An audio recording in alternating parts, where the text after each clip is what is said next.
அதிசயங்கள் செய்கிறவர் நம் அருகில் இருக்கிறார். அற்புதங்கள் செய்கிறவர் என்றும் நமக்குள் வசிக்கிறார். என்னாம் 13 1 முதல் 3 வசனம் கொஞ்சம் வாசிக்க பார்க்கலாம். கர்த்தர் மோசேயை நோக்கி, நான் இஸ்ரவேல் புத்திரருக்கு கொடுக்கும் கானான் தேசத்தை சுற்றி பார்ப்பதற்கு நீ மனிதரை அனுப்பு. ஒவ்வொரு பிதாக்களின் கோத்திரத்திலும் ஒவ்வொரு பிரபுவாகிய புருஷனை அனுப்ப வேண்டும் என்றார்.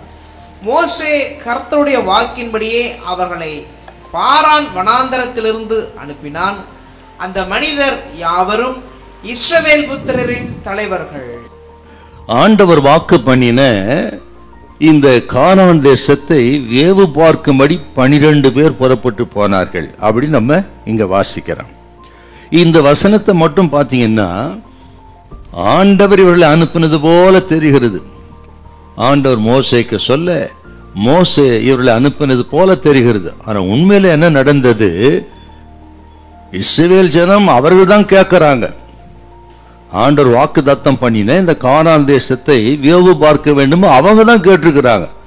அவர்கள் கேட்டதுனால மோசே ஆண்டவருக்கு சொல்ல ஆண்டவர் அனுமதிக்கிறார். அது மாதிரிதான் போயிருக்கிறாங்க. நீங்கள் இந்த 1 அதிகாரம் 20 21 கர்த்தருக்கு பிரியம் கிடையாது. இந்த ஜனம் கேட்டதனால அனுப்பினார்.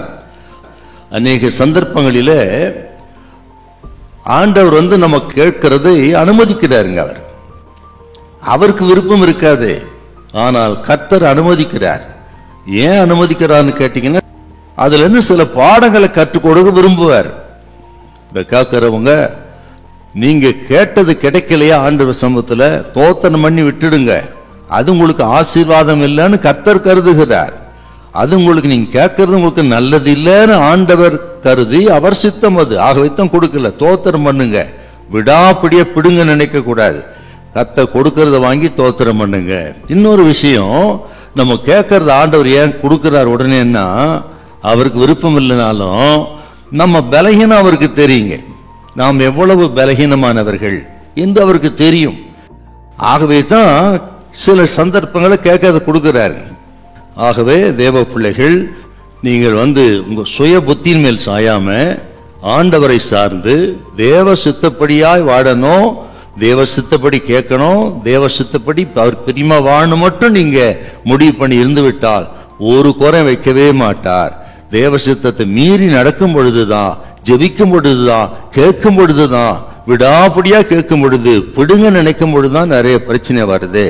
ஆகவே ஆண்டவர் சித்தத்தை அவர் பலத்தை நம்பி அவருக்குள்ளே வாழுங்க, ஒரு குறை அப்பா வைக்க மாட்டார். ஹல்லேலூயா, ஹல்லேலூயா.